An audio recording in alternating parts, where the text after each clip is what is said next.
Greetings, ladies and gentlemen, and the dignified adjudicators present up here. This is code Q17. I stand before you to speak on the topic, the emergency and the violation of the Indian Constitution. On 25th of June 1975, exactly 50 years ago, the then Prime Minister, Shri Indira Gandhi, imposed a 21-month-long emergency. This enormous measure gave tremendous amount of power to the centre. In practice, it became a tool to silence the opposition. The soul of the constitution, the fundamental rights, were virtually suspended. Article 19, which guarantees right to freedom of speech and expression, no longer existed. The right to preventive detention had lost its value. Thousands of people, including opposition leaders such as Jai Prakash Narayan, Moraji Desai, L.K. Advani, and Atal Bihari Vajpayee, were imprisoned without trial under the Maintenance of Internal Securities Act. Data reports that during that phase, 2,20,386 prisoners housed in Indian jails against a capacity of 1,83,369, out of which 1,20,582 were under trial prisoners. Media, which is known to be the fourth pillar and the watchdog of a democracy, was silenced and censored. Newspapers such as the Indian Express and the Hindu published blank editorial pages in protest.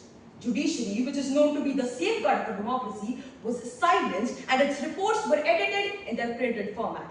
In the infamous ADM Jabalpur versus Shivkant Singh Shukla case of 1976, or more popularly known as the habeas corpus case, the Supreme Court declared that an individual cannot demand for right to life and liberty during an emergency. This judgment is often referred to as the darkest blot in the Indian judicial history. Talking about this judgment, I would like to quote H.M. Sirabai, who once said, "Coming at the dark phase, it made the darkness complete." I end quote.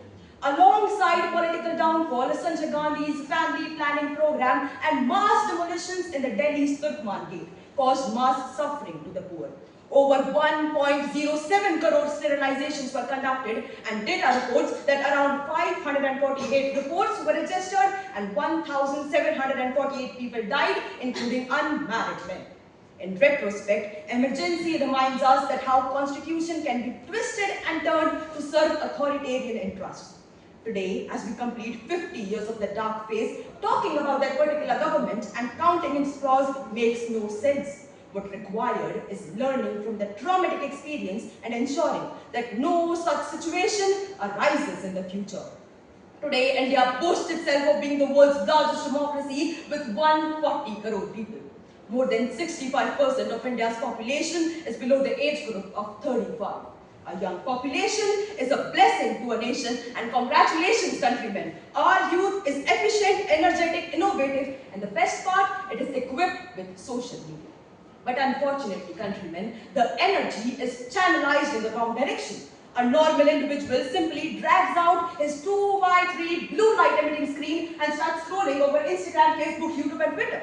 Starts chit-chatting over WhatsApp and Snapchat, or simply put on their earbuds and melt down into their Spotify playlist. What required is an attentive youth. A youth which is well aware about where their Prime Minister is visiting today. What are the new memorandums being signed? How are the new agreements coming along? How will those agreements affect the political stability of the nation?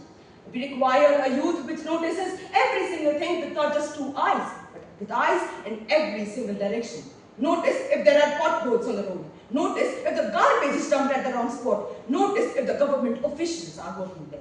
And if they find this light is strong, they shall then use central government-run apps such as CP Grams and Swachhata to lodge their complaints and wait for the solutions. If yet they do not get a solution, they shall then use the miraculous power in their hands, an internet connection, smartphone, and their social media handles to post a complaint by tagging the particular ministries. Moreover, a democratic nation is known for its room for correction.